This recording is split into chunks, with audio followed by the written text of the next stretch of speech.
Em poucas palavras, um oferecimento da primeira igreja presbiteriana do Recife, numa abordagem direta sobre o mundo, a vida e a sociedade à luz da palavra de Deus, com o pastor Augustus Nicodemos.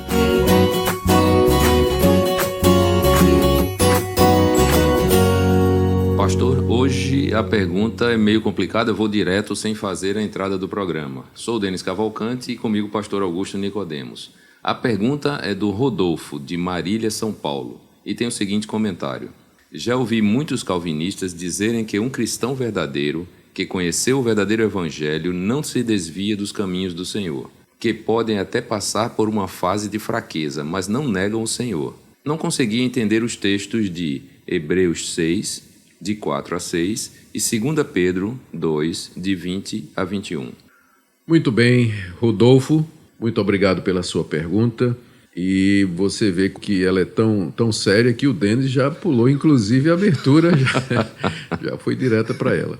Na verdade, essa é a pergunta de muita gente, não é? Essas duas passagens que você cita aí, elas lidas de maneira superficial, elas dão a entender que um crente verdadeiro ele pode vir a cair do estado de graça, do estado de salvação e assim perder a bênção da vida eterna que Deus prometeu àquele que crê no Senhor Jesus Cristo. Antes de entrar na explicação do texto, Denis, eu gostaria então de relembrar e de confirmar aquilo que o Rodolfo disse no início da sua pergunta. Ele disse que conhece muitos calvinistas que afirmam que o crente não perde a salvação. E é verdade mesmo, é assim que eu entendo também, Rodolfo.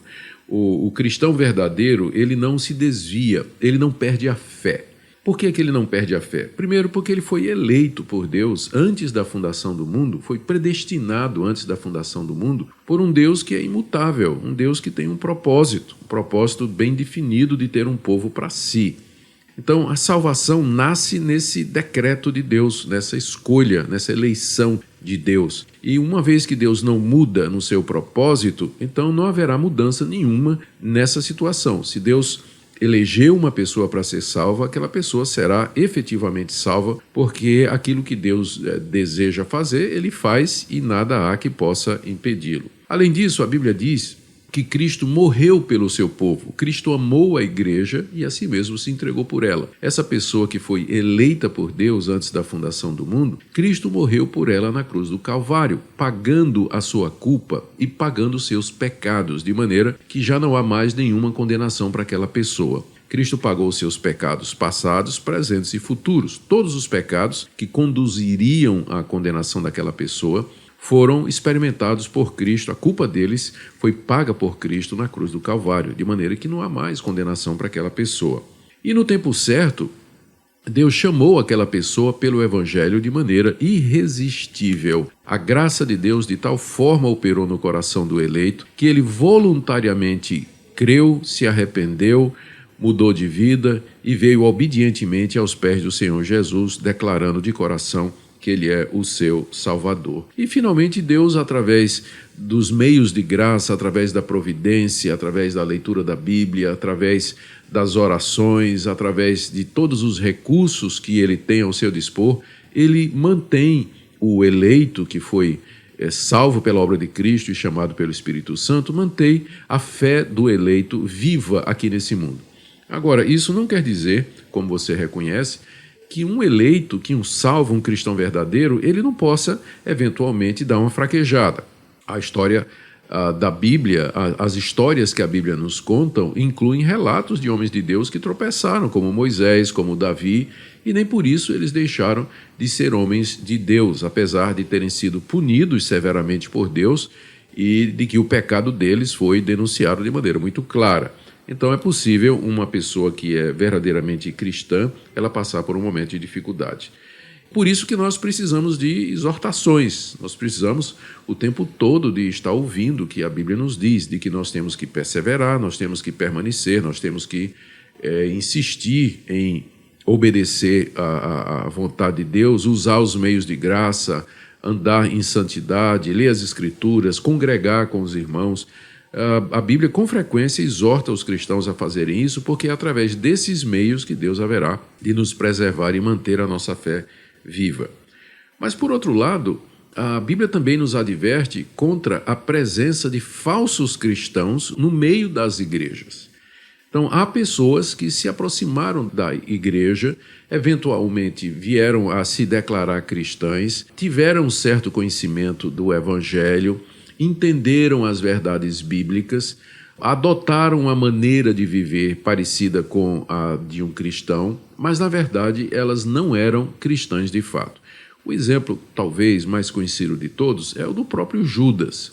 Judas foi chamado por Jesus Cristo, juntamente com os outros apóstolos, os demais apóstolos, e a Bíblia nos diz, os evangelhos nos dizem que Judas caminhou com Jesus durante 3 anos, que Judas fez todos os milagres que os outros apóstolos fizeram, que Judas expulsou demônios, curou pessoas doentes, que Judas pregou o evangelho, que Judas anunciou a Jesus Cristo nas vilas da Galileia, juntamente com os demais discípulos, mas a gente sabe que Judas ele não era um verdadeiro cristão. No fundo, ele amava o dinheiro e o interesse que ele tinha em Jesus era que Jesus se tornasse o líder religioso, político dos judeus, libertando os judeus do jugo romano. Então, Judas estava mais interessado no status e nos benefícios que ele teria de Jesus como Messias do que propriamente na sua salvação e perdão dos seus pecados. Tanto é que no final, quando Judas viu que Jesus não era aquele Messias glorioso, vencedor, batalhador, encabeçando um exército de libertação do povo de Israel, ele então resolveu pelo menos ganhar 30 moedas no projeto Jesus, não é? Vendendo Jesus para ver se tinha algum lucro. Ou seja, durante 3 anos, Judas era um dos 12, estava entre eles, foi contado, parecia ser um dos discípulos fiéis do Senhor Jesus Cristo. Entretanto, no final, mostrou que o coração dele amava outro Deus, ele amava o dinheiro e não realmente a Jesus.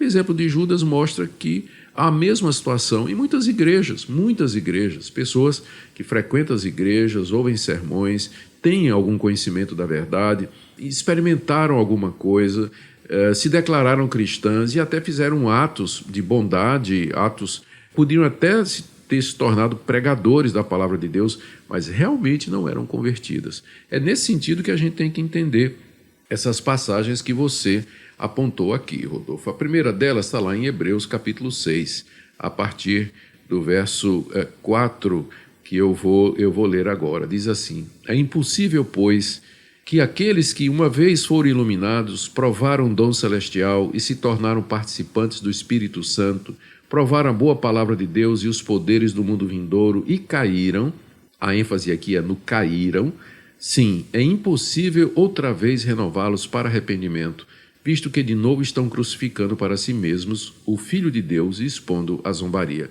A melhor explicação para essa passagem, Rodolfo, é que essa pessoa que está sendo descrita aqui pelo autor da carta aos Hebreus é um desses crentes aparentes. Veja só, ele diz aqui que essa pessoa foi iluminada. Essa iluminação aqui a sua mente recebeu luz suficiente para entender que o Evangelho é a verdade.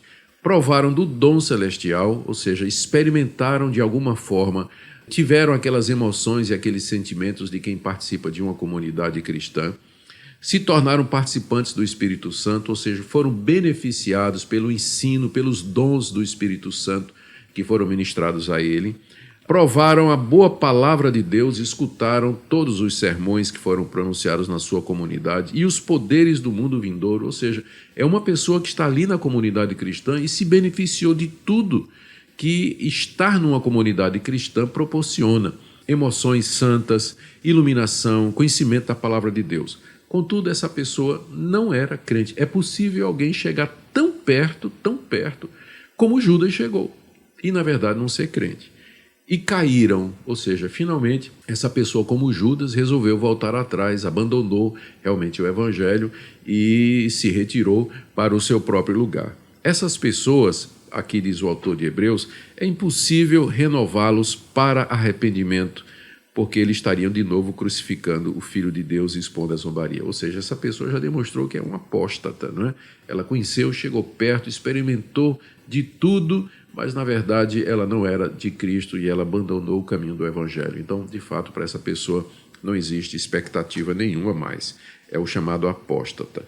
O segundo versículo que você menciona é 2 de Pedro, capítulo 2, do verso 20 em diante. Pedro diz assim: portanto, se depois de terem escapado das contaminações do mundo, mediante o conhecimento do Senhor e Salvador Jesus Cristo, se deixam enredar de novo e são vencidos, o seu último estado se tornou pior do que o primeiro, pois teria sido melhor que eles nunca tivessem conhecido o caminho da justiça do que, após conhecê-lo, voltar atrás e se afastar do santo mandamento que lhes havia sido dado. É o mesmo caso de Hebreus 6. Aqui Pedro está falando da mesma categoria de pessoas.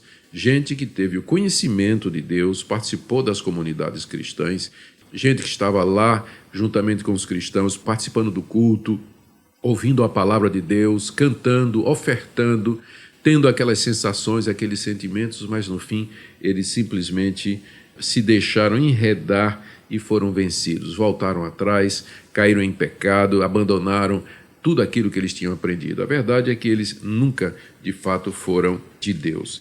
E, finalmente, você tem aqui, eu poderia ainda citar uma passagem do apóstolo João, não é?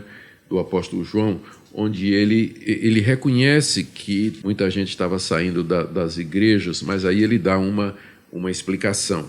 Aqui eu estou lendo na 1 de João, capítulo 2, verso 18. Olha o que João diz: filhinhos, essa é a última hora, e como vocês ouviram que o anticristo vem, também agora muitos anticristos têm surgido, por isso sabemos que é a última hora. Eles saíram do nosso meio, mas não eram dos nossos, porque se tivessem sido dos nossos, teriam permanecido conosco, mas eles se foram para que ficasse manifesto que nenhum deles é dos nossos. João aqui está explicando com relação ao surgimento de anticristos, falsos profetas. Eles tinham sido cristãos, tinham sido gente que frequentava as igrejas, mas eles saíram exatamente porque não eram dos nossos, não eram crentes verdadeiros. Então, Rodolfo, essa é a explicação. O eleito, o verdadeiro cristão, ele nunca vai perder a fé, ele nunca vai abandonar Jesus Cristo. Mas as igrejas estão cheias de pessoas que parecem cristãs, que se acham cristãs ou pretendem ser cristãs. Quando essas pessoas vão embora, não é que elas perderam a salvação, porque nunca foram salvas, é que elas voltaram e assumiram a sua verdadeira identidade. Queremos agradecer a todos que nos acompanham e pedir que Deus os abençoe. E agora, seu comentário final, pastor. Rodolfo e queridos ouvintes, a palavra de Deus nos encoraja a diariamente buscar o Senhor em oração e usar os meios de graça, leitura da Escritura, perseverança, participar da ceia do Senhor, estar em comunhão com os irmãos, participar dos cultos, porque é dessa forma que o Espírito Santo mantém a fé viva e acesa em nossos corações.